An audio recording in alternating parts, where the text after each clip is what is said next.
여러분은 새날의 세계로 다시 오셨습니다. 우리 유튜브에 계시는 분들이 너무 좋아요. 진짜 즉각 소통의 위력이랄까 이런 것도 확실히 느끼고 있고요. 이제 적응이 된 것 같아. 유튜브 방송에 뭐라 하셔도 됩니다. 화 안 낼게요. 자, 시작하겠습니다. 문 대통령 개인 지지율 57.4%. 이건 이제 국정 지지율하고 달라요. 그러니까 개인적으로는 지지하지만 지금 국정은 잘못하는 거야 하는 사람도 있을 수 있기 때문에 문 대통령 개인 지지율이 지금 12월 달 거 57.4%. 나는 임기가 끝날 때까지 지지하겠다. 41.1%. 이거 어마어마한 거예요. 어마어마한 거죠. 저는 임기 후에도 지지할 건데. 나 이제 양산 내려가서 하려고 생각하고 있어요. 문 대통령 집 근처에 집 하나 짓고 저랑 이제 같이 문 대통령 바둑을 잘 두신다면서요. 제가 아마 한 몇 단쯤 되거든요. 어제 이세돌이 AI 이기는 거 봤는데. 자, 어쨌건 문 대통령의 지지율이 개인 지지율 57.4%, 국정 지지율은 51.1%. 이게 뭐 듣보잡 여론조사 어제 나왔던 무슨 뭐 대일에 여기 뭐 여론조사랑 달라요. 실제로 이 여론조사는 자유한국당 지지율도 높게 나오는 여론조사이긴 합니다만 지금 이 지지율을 보면은 정말 답답하겠어요. 왜냐면은 검찰이 나쁜 의도가 있다거나 자유한국당에 나쁜 의도가 있어서 막 무슨 친문 게이트네 무슨 뭐 조국 장관의 가족의 무슨 뭐네 이렇게 막 흔들려고 하지만 사실상 지지율이 조국 장관 임명 전보다 더 높아지는 이 상황을 어떻게 하지? 만약에 자유한국당이라면 이거 어떻게 하실 거예요? 기도해야죠. 우주의 기운을 모아서. 여론조사를 안 믿는 거죠. 아니 여론조사를 안 믿으면 안 되는 것이 20대 총선 전에 그때 여론조사 기법과 지금이 달라요. 법적으로도 달라졌고 그래서 그때는 맞지도 않았을 뿐더러 자유한국당 180석 심지어는 210석까지 이야기할 정도였는데 밑바닥 민심은 엄청 나빴었거든요. 근데 지금 여론조사는 대략적으로 맞아 떨어지고 있어서 간단하게 생각을 하면요. 우리가 무슨 뭐 아래 이런 거 다 빼시고 갤럽 여론조사는 실질적으로 일반 국민의 민심에 가깝다고 보시면 될 것 같고 리얼미터는 선거 때 지지율일 가능성이 높은데 어쨌건 문 대통령 개인 지지율 57.4%면은 이게 저는 가는 의미가 저는 이런 거라고 보거든요. 국정 지지율하고 좀 다른 측면이긴 한데 문 대통령 사람 괜찮아. 그 주는 효과들이 있어요. 그런데 이런 거 있잖아. 투표를 하러 갔을 때 정치적 성향은 별로 없는 사람이지만 실제로 이 투표에 있어서 내가 좋아하는 문재인 대통령한테 도움이 될까 안 될까도 굉장히 많은 고려 요소가 된다고 보거든요. 그러니까 긍정적으로 영향을 미칠 거라고 보는 거죠. 여론 지형을 흔들려고 또 한 번의 시도가 있을 거예요. 선거 전까지 한 번은. 근데 조국 장관 같은 그런 정도의 사건은 안 나온다고 봐. 이거 흔들 수 있는 딱 하나의 카드는 북한과 미국이 쥐고 있다고 봐요. 특히 북한 잘할 거라고 믿습니다. 긴 말 안 할게요. 올라갔으면 올라갔지. 너무, 여기서 뭐 예. 떨어뜨리기 쉽지 않을 것 같은데요.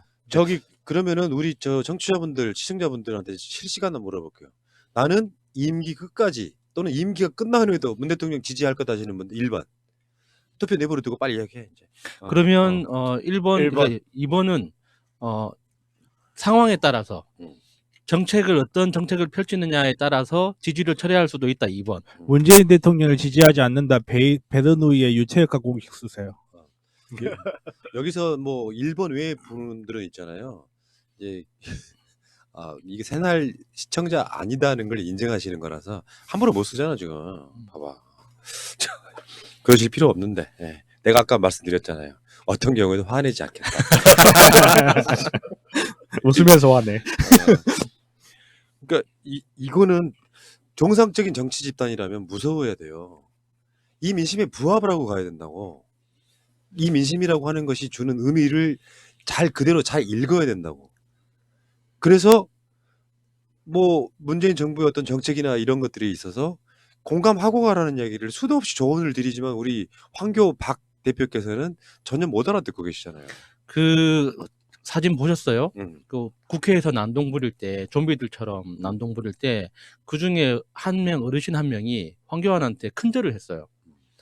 그 큰절을 할 때 보통 정상적인 정치인들이라면 선거를 통해서 선출된 사람은 본능처럼 그 사람이 허리를 숙이는 속도보다 훨씬 더 빠르게 고개를 숙입니다. 그렇죠. 맞절을 하는 건데 황교안은 흐뭇하게 바라보면서 큰절을 받더라고요. 이야.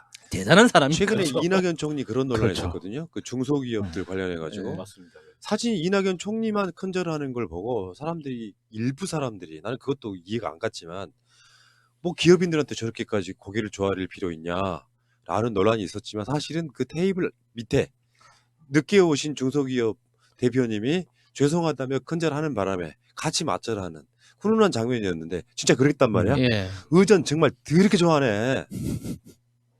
그 표정이 나는 당연히 받을 걸 받고 있다. 라는 흐뭇한 표정으로 자기보다 훨씬 연배도 높은 사람이 큰절을 하는데 그거를 보고 있더라고. 칭찬만 하기로 했잖아요. 왜 그러세요? 그만. 칭찬이에요. 그러니까 얼마나 대범합니까 사람이. 대범하다. 예. 호연지기. 대단하시네 멋있다. 진짜. 예. 사랑할 수밖에 없구나. 저는 그렇게 하는 거야. 내가 국무총리까지 지낸 사람인데 나이가 뭔 상관 있어? 어? 근데 훌륭하신 분이네. 이 개인 지지율이 진짜 무섭다라고 저는 보는 게 이거는 문재인 대통령님에 대한 진정성에 대한 믿음이거든요. 정책 자체를 당장 동의하지 못할지 몰라도 저 사람의 진정성에 대한 믿음이 그만큼 강하다는 거다. 제가 이렇게 전에도 한번 이야기한 적이 있는 것 같은데 게이트가 발생할 수 없는 정권이다라고 이야기를 했었는데 이 진정성에 대한 믿음이 있어버리면 게이트 같은 걸로 지지율을 깎겠다는 시도는 정말 하기가 힘들어 보이죠. 입장을 바꿔가지고 자유한국당 대통령이 있는데 지금 뭐 총선 몇 달 남은 시점에서 개인 지지율이 57%가 나오고 있다. 그럼 우리 어떻게 했습니까 지금? 마음이 막 가슴이 막 매일 술 먹어야 돼. 아니 그러면 어떻게 되냐면은 황교안 전략 바꿔라 또는 너 사퇴하라 이런 요구가 나오는 게 정상이에요. 그렇죠. 당연히 그게 나와야죠. 그러니까 지금 난 그런 이야기 드리고 싶어요. 여론조사라고 하는 것이 이제 전쟁에 있어서 기세 싸움에 있어서 우리가 틀리지 않았어를 증빙하는 숫자예요. 어차피 그걸 종합적으로 해주는 건 선거 결과겠지. 그러니까 투표장에 나오는 것까지도 저는 여론이라고 보는 거고 민주당을 구하자, 문 대통령을 구하자는 사람들이 많이 나오면 선거 이기는 거고 이런 과정인데 어쨌건 이 여론조사를 보면은 제가 우리 다시 말씀드리지만 새날의 기조 중에 하나잖아요. 여론조사가 높을 때만 보도한다, 방송한다는 굉장히 잘하는 거야. 굳이 문 대통령이랑 민주당 지지율이 떨어질 때 내가 이야기할 필요가 없잖아요. 무슨 대단한 무슨 공정방송이라고. 근데 지금 이거 말씀드리는 이유는요.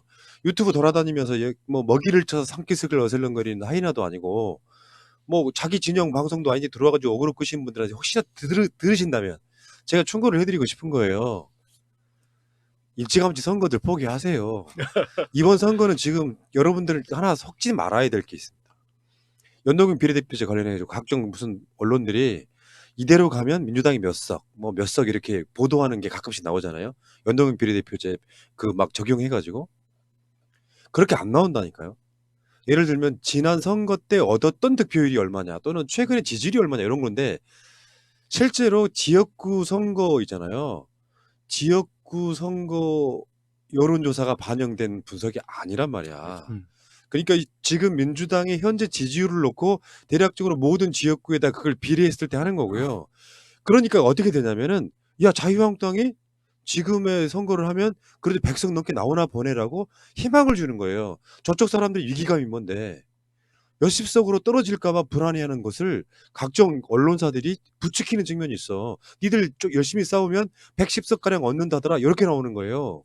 그 지역구 지지율이 전혀 반영이 안 된 상태로 이딴 것을 여론조사라고 막 무슨 뭐 시뮬레이션이라고 막 보도하는 것 자체가 진짜 잘못된 거라는 거예요.